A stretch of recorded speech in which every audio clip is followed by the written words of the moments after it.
ఎలాగో నా దగ్గర పెళ్లికి చీరలు కొన్నది కదా అని కొత్త కొత్త రకాల కలకత్తా నుంచి బనారస్ నుంచి తెప్పించాను అమ్మాయి గారు. చూడండి ఎంత బాగున్నాయో. మీరు తెస్తారని నాకు తెలుసండి చెట్టి గారు. చీరలు చాలా బాగున్నాయి. అత్తయ్య ఇలా రండి. ఈ చీర బాగుంది చూడండి అత్తయ్య. మన కోసం ఎంత మంచి చీరలు తెచ్చాడు. పక్క వాళ్ళకి ఇచ్చే కంటే 25 రూపాయలు తక్కువ వేస్తాడు మనకు. అవునండి అమ్మా, కొత్త చీర వచ్చిందంటే అమ్మాయి గారు ఒంటి మీద ఉండవలసిందే. పైగా ఒట్టారెండా టోకును కొంటారాయే.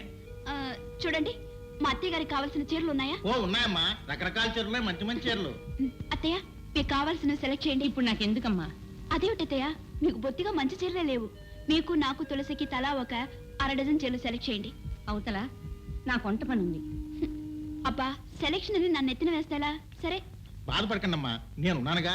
మీకు కావాల్సిన ఏర్పండి. అసరే మా వారికి పంచులున్నాయా? మీరు అడుగుతారని తెలిసే ఈసారి పొందూరు పంచులు కూడా తెచ్చాను అమ్మాయి గారు. సరే అయితే ఒక 10 పంచులు తీసి పెట్టండి. అలాగే. ఈ రంగు కోసం ఎన్నాళ్ళ నుంచో ఎదురు చూస్తున్నాను. చాలా బాగుంది. ఒకసారి కట్టి చూస్తాను. అలాగే కట్టుకోండి. ఏమిటా ఇవన్నీ? పద్మమ్మ గారు తలవారు చీరలు తీయమన్నారండి. అలాగే మీకు 10 పొందూరు పంచులు కూడా తీయమన్నారు. అలాగా పద్మా,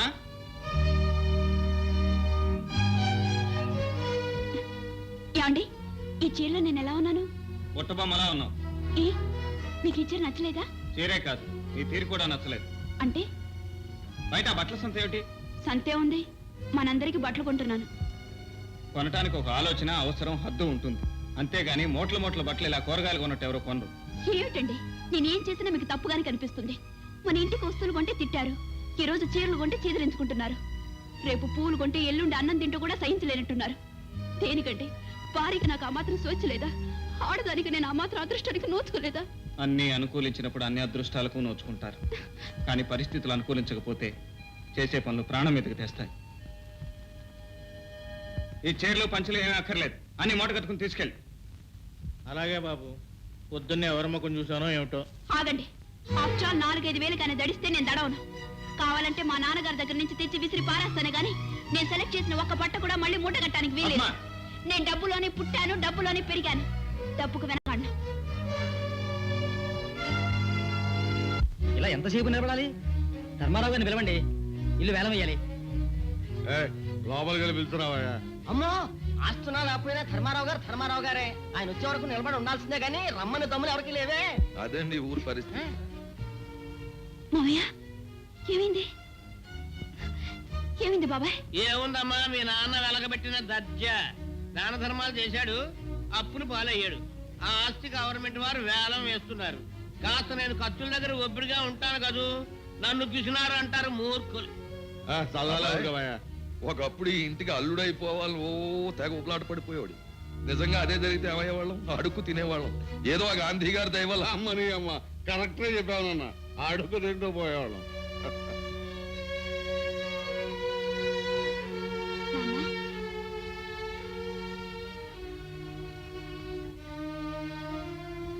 నాన్న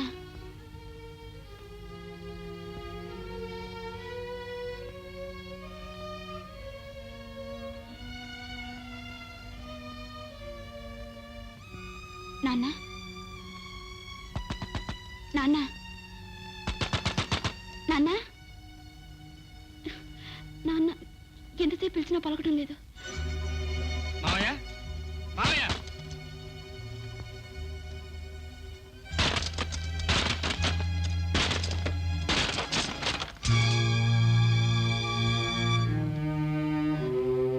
నాన్న నాన్న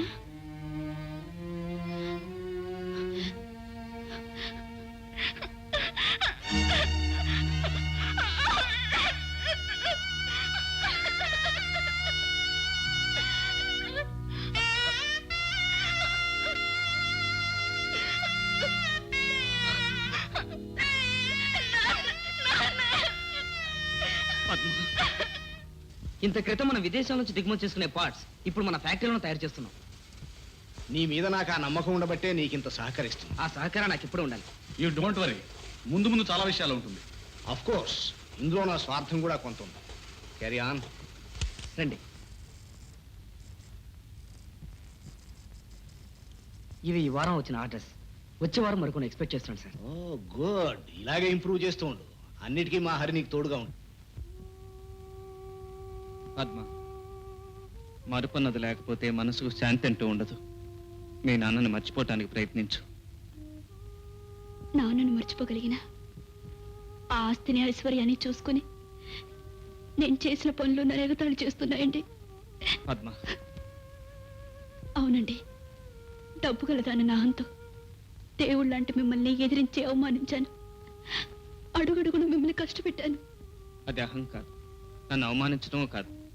పద్మ, హంస కాకిలా బ్రతకటం ఎంత కష్టం. లేమంటే ఏమిటో తెలియకుండా పెరిగిన నువ్వు ఒక మధ్యతరగతి కుటుంబంలో సంసారం చేయటం అంతే కష్టం అని నాకు తెలుసు. మీ మంచి మనసు తెలుసుకోలేక మిమ్మల్ని అపార్థం చేసుకున్నాను. నన్ను క్షమించండి.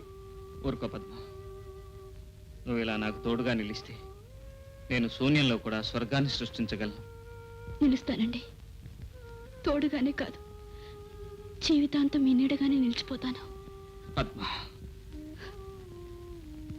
అలాగే, thank you. Good morning proprietor గారు. హాయ్ రేఖ, ఏమిటి ఇలా వచ్చావు? మీరింటికి రావడం మానేస్తే నేను ఫ్యాక్టరీకి రావడం తప్పదు. ఏమిటి ఈ మధ్య మీకు ఫ్యాక్టరీ తప్ప నేను గుర్తు రావడం లేదు? సారీ రేఖ, 1000 కళ్ళతో చూసుకుంటేనే వ్యాపారం. కాస్త రెక్కలు వచ్చేదాకా నన్ను... చాలా బాగుంది.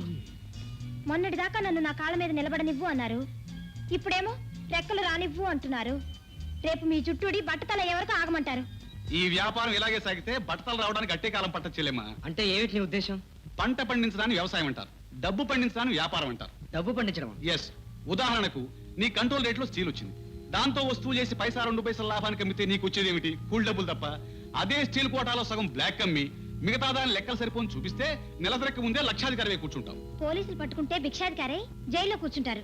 నోనో చెల్లెమ్మా, వ్యాపారానికి తారక మంత్రం. నీకెందుకు సుధాకర్? ఊను బ్లాక్ లో కొంటానికి బోర్డు ఎంతమంది ఉన్నారు. హరి, దయచేసి నాకు అలాంటి సలహాలు ఇవ్వకు. పద్మ, మనిషిని నమ్మితే మన ముఖాన్నింత మట్టి కొడతాడు. ఈ మట్టిని నమ్ముకుంటే మన నోటికింత ముద్ద పెడుతుంది. ఈ బంజరు భూమి బంగారు భూమి కావాలని మనస్ఫూర్తిగా కోరుకుని కొబ్బరికాయ కొట్టు.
పద్మ, ఆ కష్టంలో సుఖంలో పాలు పంచుకుంటానని అగ్ని సాక్షిగా ప్రమాణం చేసినందుకు నీకు ఈ శిక్ష? అవును పద్మ, ఇందుకే ఆ రోజు నన్ను పెళ్లి చేసుకోవద్దన్నాను. నాతో 7 అడుగులు కలిసి నడవటానికే నువ్వు ఆరాటపడ్డావు.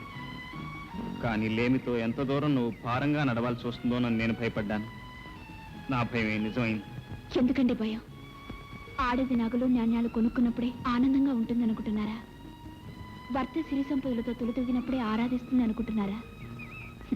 లేదండి, భర్త చేతుల్లో ఇలా గోరుముద్దలు తింటంలో ఉండే సంతృప్తి అందరికీ లభించదు. నన్ను ఓదార్చడానికి మాట్లాడుతున్నావా పద్మ? కాదండి, అవసరమైతే రోడ్డుని తోటని కొంటానని అహంకారంతో చెప్పిన పద్మని కానండి నేను. ఇప్పుడు మీ మనసుని మమతని గెలుచుకుని మురిసిపోతున్న మీ ఇల్లాలని. చాలు పద్మ, ఇలా కష్టాన్ని దిగమింగుకుని భర్తను వెన్నుతట్టి ప్రోత్సహించే భార్య కంటే ఏ మగాడు మాత్రం ఇంకేం కోరుకుంటాడు?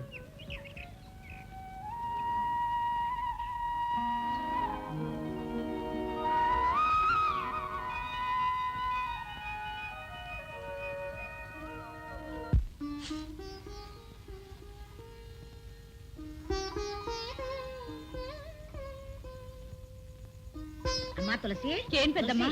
ఇదిగో నిమ్మకాయ పులిహార చేశాను నీకోసమని. నిమ్మకాయ పులిహోర? అబ్బా, నాకు వారం రోజుల నుంచి పులిహోర తినాలనుంది, కానీ అడగలేక ఊరుకున్నాను పెద్దమ్మా. నువ్వెలా తెలుసుకున్నావు? నేను కన్న తల్లినేనమ్మా, ఆ మాత్రం కడుపుతో ఉన్న వాళ్ళ కోరికలు తెలుసుకోలేనా? తినమ్మా. అదే ఇదేమో హల్వాలు పులిహారాలు చేసుకుంటానికి ఇదేమో అమ్మగారిళ్ళు కాదు, అత్తవారిళ్ళు. ఆశలు కాస్త అదుపులో పెట్టుకోవాలి. అయ్యో అయ్యో, కడుపుతో ఉన్న పిల్ల నోటి ముందు కూడి తీసేసాడు, వీడి చేతులు పడిపోను. నీలోనే పడిపోద్ది ముందు. అయ్యయ్యో, ఎంత పసుపు, ఎంత మిరపకాయలు, ఎన్ని మిరపకాయలు, మొత్తం శనగపప్పే. దీని సొమ్ము ఏం పోయింది? ఇది ఒకటేంటి, ఇంకా బాగా చేసి ఉంటుంది మొత్తం తినడానికి.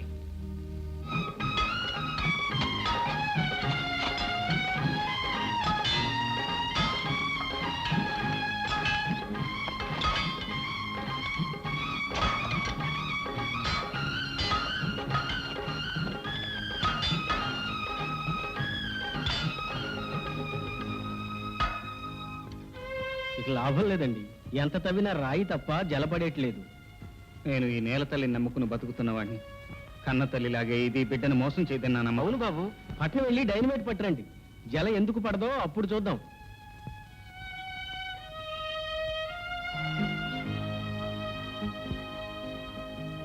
ఏమండి?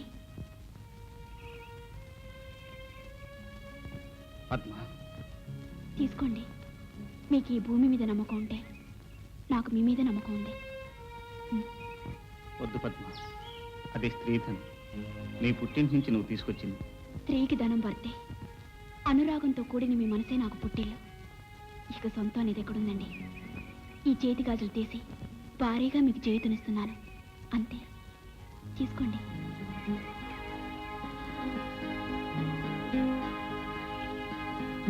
ఆలస్యం చేసినట్టున్నాను బాబు. అబ్బే లేదమ్మా, ఇప్పుడే పని ముగించుకుని పైకి వచ్చాం.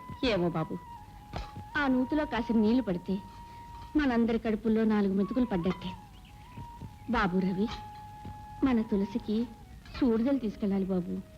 అదేమిటయ్యా ఈ విషయం ఇంత మెలిగా నా చెప్పటం? నేను అమ్మమ్మను కాబోతున్నానని తీపి తినిపించి సంతోషంగా చెప్పాలి గాని. అదేమిటమ్మా, ఎందుకా కన్నీళ్ళు? అవునాయన, అమ్మమ్మనవుతున్నానని ఆనందపడినా, మోసే ఎద్దు మీదే మోత బరువు పెడుతున్నానని బాధపడినా. అదేమిటయ్యా, తులసికి సూడిదలు తీసుకెళ్ళటం మనకు భారం ఎలా అవుతుంది? అవునమ్మా, ఆస్తి పంపకాల్లో జరిగిన అన్యాయాన్ని మౌనంగా కన్నీటి చాటును దాచానే గాని నీకు న్యాయం చేశానా?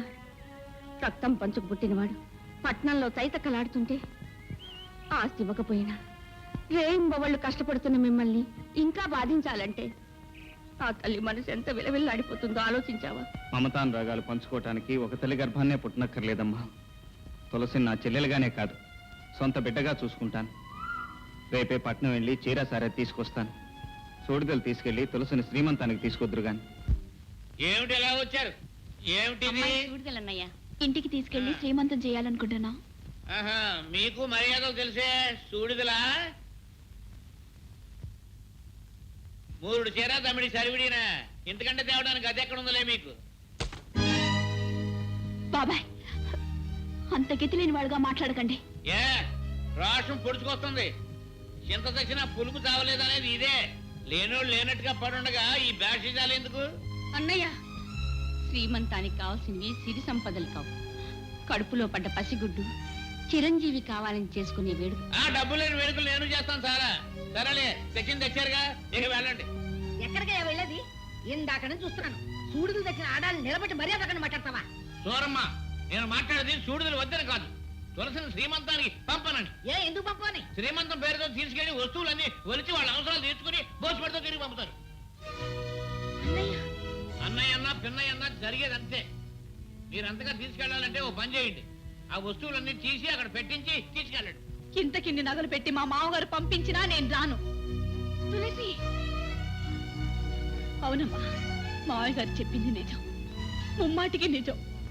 తులసి, అవును, ఇక్కడ లేని ఆస్తి ఆప్యాయత అక్కడ ఏ ఉన్నాయని నేను రాను. మీరు తీసుకొచ్చిన చీర సారే కూడా తీసుకువెళ్ళిపోండి. శుక్రవారం పూట తెచ్చి నువ్వు తిరిగి నేను ఇవ్వను. అయ్యయ్యో, ఈ అట్టుపోయి ఏ కొట్లో అమ్ముకు తస్తాడు.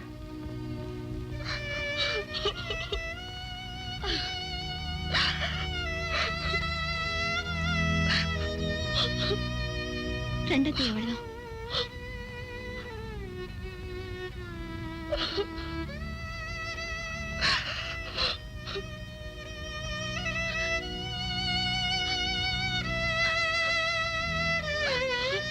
అంత మాట అన్నాడా?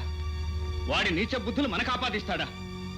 నేను ఇప్పుడే స్వయంగా వెళ్ళి వాడికి బుద్ధి చెప్పి చెల్లెలు తీసుకొస్తాను. వద్దండి, ఇప్పుడు మీరు అక్కడికి వెళ్తే తీసుకురాగలిగింది తులసిని కాదు, ఇంతకింత అవమానాన్ని.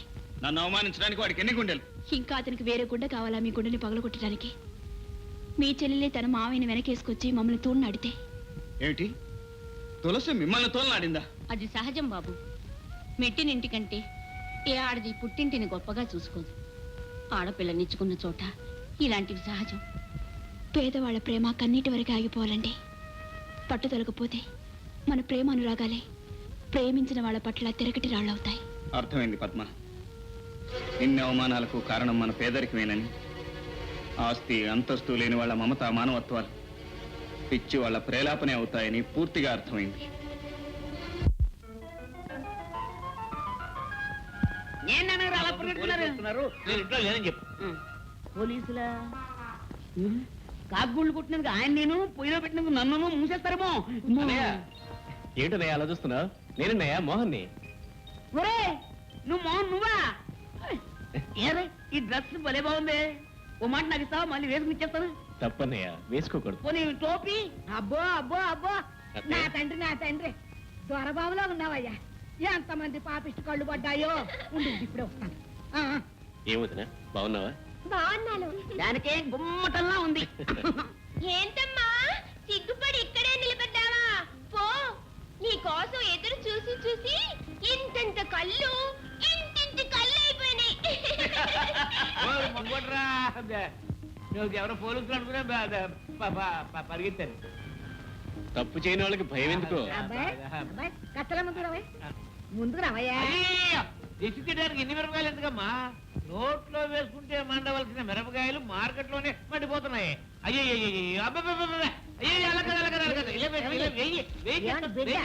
బిడ్డ అబ్బాయి బిడ్డ లేదు, లడ్డు లేదు.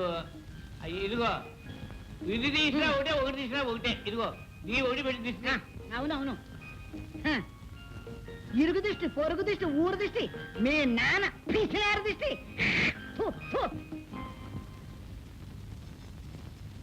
అత్తయ్య, తులసి వచ్చింది. తులసి, అమ్మా, మిమ్మల్ని అవమానపరిచినందుకు నన్ను క్షమించండి అమ్మా. క్షమించవలసినంత తప్పు నువ్వేం చేశావమ్మా? ఇల్లాలిగా మీ అత్తింటి గౌరవాన్ని నిలబెట్టుకున్నావు. ఇటు పుట్టింటి వారిని కాదనలేక, అటు అత్తింటి వారిని అవునలేక అడకత్తిలో నలిగావు గాని మమ్మల్ని ఎందుకు అవమానించా? వదినా, నన్ను ఇంత త్వరగా నువ్వు క్షమిస్తావని నేను అనుకోలేదు. ఆడపడుచు మీద అలక, కట్టుకున్న వాడి మీద కినుక అభిమానంతో కూడినవే గాని దేశంతో కాదమ్మా. అసలు ఎల్లరంతటికీ కారణం నేను. ట్రైనింగ్కి వెళ్ళేటప్పుడు తులసిని ఇంట్లో వదిలేసి వెళ్ళుంటే ఏ గొడవ ఉండేది కాదు. ఏ గొడవైనా గడప దాటినంత వరకు ఇబ్బంది ఉండదు మోహన్. ఇంతకీ నీ ట్రైనింగ్ అయిపోయింది బావా.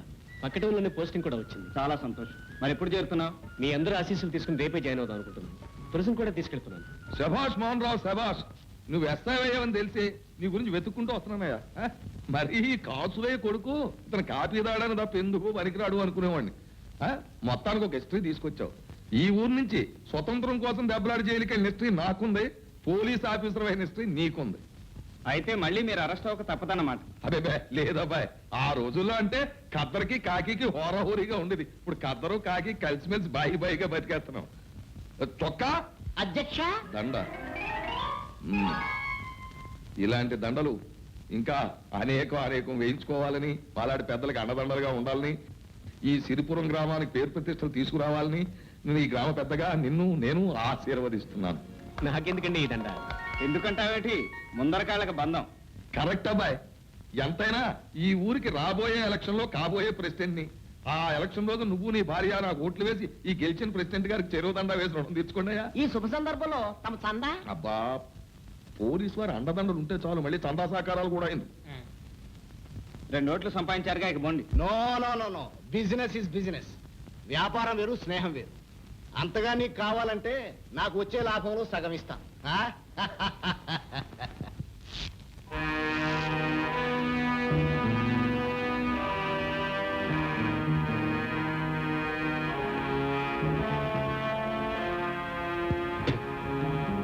గత కొయ్యబారిపోయిన బిడ్డ, నేను కపాలిని జైలు నుంచి ఎప్పుడు వచ్చా?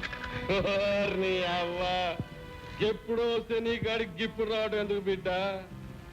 జైలు నుండి రాగానే మొదటి అడుగు నీ కాడ, 2వ అడుగు నా బిడ్డ కాడ వేయటం అలవాటని తెలుసు కదా. మళ్ళా మళ్ళీ 3వ అడుగు జైలు. తప్పనిసరి అయితే గంతే. మళ్ళా జల్దిగా వెళ్ళి నా కూతుర్ని చూసుకోవాలా. నా మామూలు పాడే బిడ్డ. మామూలు మామూలు మామూలు, ఎన్నాళ్ళు మామూలు? మనము మన మధ్య రహస్యం చచ్చే వరకు బిడ్డ. కపాలి అంతే. మళ్ళా నెత్తురు కూడా ఒక్కడే కూడకూడదు బిడ్డ. తోడున్నోడికి దేర నందివ్వాల.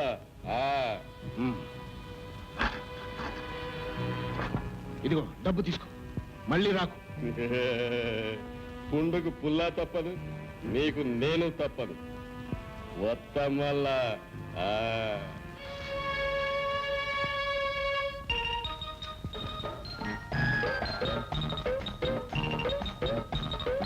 ఏంట్రా పిల్లక వచ్చి వానకాలంత అయింది, మళ్ళా కొంటానికి ఏసకాలం అవుద్దా? ఏం కావాలో చెప్పు. అదే ఆ రొయ్యి పట్టు 1/4 కిలో ఇవ్వు. అబ్బే తూకం సరిగా లేదు, ఈ చేతుంది. ఆహా, ఆ చేతుంది. ఏంటి నా కొడక కొండానికి వచ్చా? అవ్వా శబాష్ బిడ్డ, ఈ కపాలగాడి కూతురు అనిపించడం వల్ల అయ్యా వచ్చినావా? వచ్చిన బిడ్డ.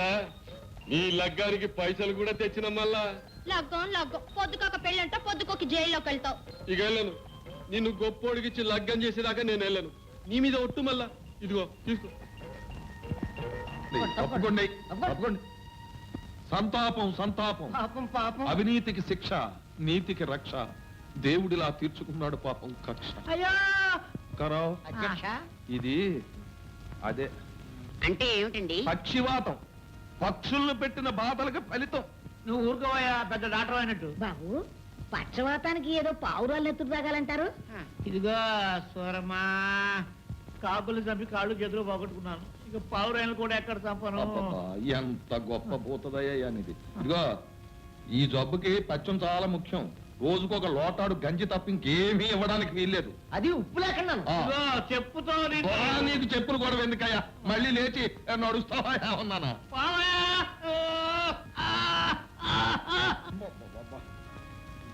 అధ్యక్ష, ఇది చాలా ప్రమాదకరమైన జబ్బు. వెంటనే మనం ఇక్కడి నుంచి వెళ్ళిపోవడం మంచిది. అదేమిటండి, ఈ మనిషిని వదిలేసి అప్పుడే వెళ్ళిపోతారా? అలా కాదయ్యా, ప్రాణాలతో పని. ఇదిగో చూడండి, ఎవరు కూడా ఇతన్ని ఈ మంచాన్ని లోపలికి తీసుకెళ్ళొద్దు, ఇక్కడే ఉంచండి. ఇతని కోసం ప్రత్యేకంగా ఒక కంచం, ఒక గ్లాసు పెట్టండి. ఏది పోసినా అరగజం దూరం నుంచి పోయాలి. అరిచచ్చినా ఎవరో దగ్గరికి వెళ్ళకూడదు. ప్రాణాలతో పని. వస్తాను. కాసులయ్య, నువ్వు నాతో పోటీ చేద్దాం అనుకున్నావు, కానీ భగవంతుడు ఇలా చేశాడు. నేను ఏకగ్రీవంగా గెలుస్తాను. ఇదిగో నీ శిలా విగ్రహం ఊరి నడిబొడ్డున వేయిస్తాను నువ్వు పోయాక. అధ్యక్ష, ఇప్పుడైనా చందా ఇస్తాడేమో. వద్దు పదరా. చందా అడిగితే వెంటనే తెస్తాడు. పద. సూరమ్మా, బాబాయ్, నేను ఇంకా చాలా కాలం బతకాలనుకుంటున్నాను. బాబా బాబా. అమ్మో, నీ జబ్బు నాకు అంటుకుంటుంది. నువ్వు లోపలికి లా, నువ్వు లోపలికి వచ్చి. ఆయన వద్దన్నాడుగా. అమ్మో నన్ను ఇలా దిక్కులేని పక్షం చేస్తారా? ఆ తులసమ్మకి చేసిన అన్యాయానికి నాకు ఈ శిక్ష జరగవలసిందేరా. నాళ్ళు ధర్మరాజు లాంటి ధర్మారావు గారు మన ప్రెసిడెంట్ గా ఉన్నారు కనుక మన పంచాయతీలు ఏ పొరుపెచ్చులు లేకుండా నడుపుకురాగలిగారు. ఈసారి మీరు ఈ బాధ్యత వహించక తప్పదురా బాబు. ఈ పదవులన్నా రాజకీయాలన్నా నాకు గెట్టవు. కానీ గ్రామక్షేమం కోసం మీరు ఈ ఎన్నికల్లో నిలబడక తప్పదు. ఏట్లు నిలబడాలి ఉరుగడా? ఏం తెలుసు మీకు రాజకీయం? మంచి చట్టాలు ఎక్కడున్నాను బాబు. రవి బాబు, గాంధీ గారు మోహన్ చూసి మొట్టమొదట నీ ఇంటికి వచ్చి నీ కాళ్ళ మీద పువ్వులేసి మరీ అడిగాను నన్ను సపోర్ట్ చేయమని. గొప్ప ఛాన్స్ వచ్చింది ఇవాళ నాకు. దేవుళ్ళు లాంటి ధర్మారావు బాబు గారు పోయారు. నాతో పోటీ చేయాలనుకున్న కాసులే మనసాన పడ్డాడు. అంచేత నువ్వు అడ్డం తప్పుకుంటే నేను ఏకగ్రీవంగా ఎన్నికవుతాను. మన ఊరికి గవర్నమెంట్ బహుమతి ఇస్తుంది, కొన్ని వేల రూపాయలు వస్తాయి. అంచేత నువ్వు సపోర్ట్ చేయి. ఈ ఒక్కసారికి మళ్ళీ నా ఛాన్స్ నాకు జన్మలో రాదు. నేనేం కావాలని కోరుకోవట్లేదు చందారావు గారు, ఈ ప్రజలే బలవంతం చేస్తున్నారు. అబ్బా, ప్రజలకేటయ్యా? వాళ్ళకి ఏకగ్రీవంగా ఎలక్షన్ జరిగితే వాళ్ళకేం ఒరగదు. అంచేత మనలో మనకు పోటీ పెట్టేసి ఉభయల దగ్గర తినేసి మన ఎదవలు చేసేస్తారు. అది ప్రజలకు కావాల్సింది. అంచేత వాళ్ళ గొడవ నీకొద్దు. నీకేటయ్యా కుర్రాడివి, నీకు బోల్డ్ భవిష్యత్తు ఉంది. ఏదో ప్రెసిడెంట్ డిగ్రీ ఏంటి, ఎమ్మెల్యే అవుతావు, ఆ తర్వాత మంత్రి కూడా అవుతావు. నా సపోర్ట్ నీకు ఉంటది కదా. పెద్దోడిని, నా టైం అయిపోయింది. ఈ ఛాన్స్ నాకు మళ్ళీ రాదు. నాకు ఇచ్చేయి. పైగా ఇదే వ్యవసాయమా?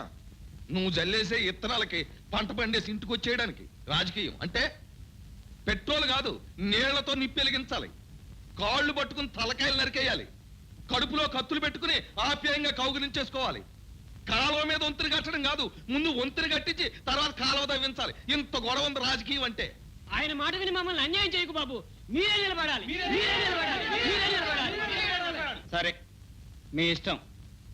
ప్రజల మాట నేను కాదనలేను చందారావు గారు.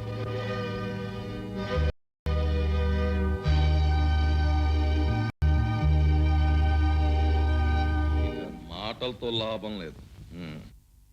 అమ్మాయి, మా కపాలిగాడు లోపల ఉన్నాడా? ఉన్నాడా? మీ నాన్న నేను ఫ్రెండ్స్ లే. అబ్బాయి, నువ్వు ఇక్కడ ఉండు, నేను మాట్లాడొస్తాను. ఏం పర్వాలేదు, సరుగు పక్కన ఉందిగా. ఏం పిల్ల, నీ పేరేంటి? బకాళి. అమ్మని అమ్మ, బకాసుడే. ఏం బిడ్డా చౌడా, నా పేరు కులే బకాలి. అమ్మని అమ్మ, సంతోషాపరగా మంచి పసందుగా ఉంది నీ పేరు. మామూలు బట్టావా? నేను పేదరావు చంద్రరావుని. చంద్రరావు నీ జైలు పెట్టిన పేదరావు. ఓరి ఓరి నీ అమ్మ, ఎంత మారిపోయినావు బిడ్డ. కొంపదీసి మంత్రి గిట్ట కాలేదు కదా? లేదు బెదరు, మా ఊరు పంచాయతీ బోర్డు ప్రెసిడెంట్ కూడా కాలేదు. నువ్వు జైలు నుంచి విడుదలయ్యావని తెలిసింది, కొండంత ధైర్యం వచ్చింది. నువ్వు నాకు ఉపకారం చేయాలి బెదరు. నేనేం చేయగలను బిడ్డ? పీకలు తీయగలను కానీ పదవులు ఇప్పించగలమా? పీకిలికి పదవులకి కర్రకి జెండాకి ఉన్నంత సంబంధం ఉంది. నాకు సాయం చేస్తాను మాటి, ఆ తర్వాత సంగతి నేను చెప్తాను. చేద్దాం మళ్ళా చెప్పు. ఈ మందులోకి ఒక శాపము కెంచి పెడతావేంటి? వంగు నీ వీపు మీద వేయించి పెడతా. అమ్మ నీ అమ్మ. సరే చూడు, మళ్ళా ఆడు తవ్విన బావిలోనే గాడి శవాన్ని గక్కడే పూడ్చి పెడతా. నువ్వు వాడు అర్థం లేకుండా చేసి పెట్టు. నేను పంచాయతీ బోర్డు ప్రెసిడెంట్ అవుతాను. వాడు సమాధి మీదే పంచాయతీ ఆఫీస్ కూడా కడతాను. రే బోస్పాపం, వస్తున్నాను. కాపాలి నా సుపుత్రుడు. నమస్కారం. వారిని అవ్వ చూడటానికి గండ్ర గండ్రలా ఉన్నాడు నీ కొడుకు.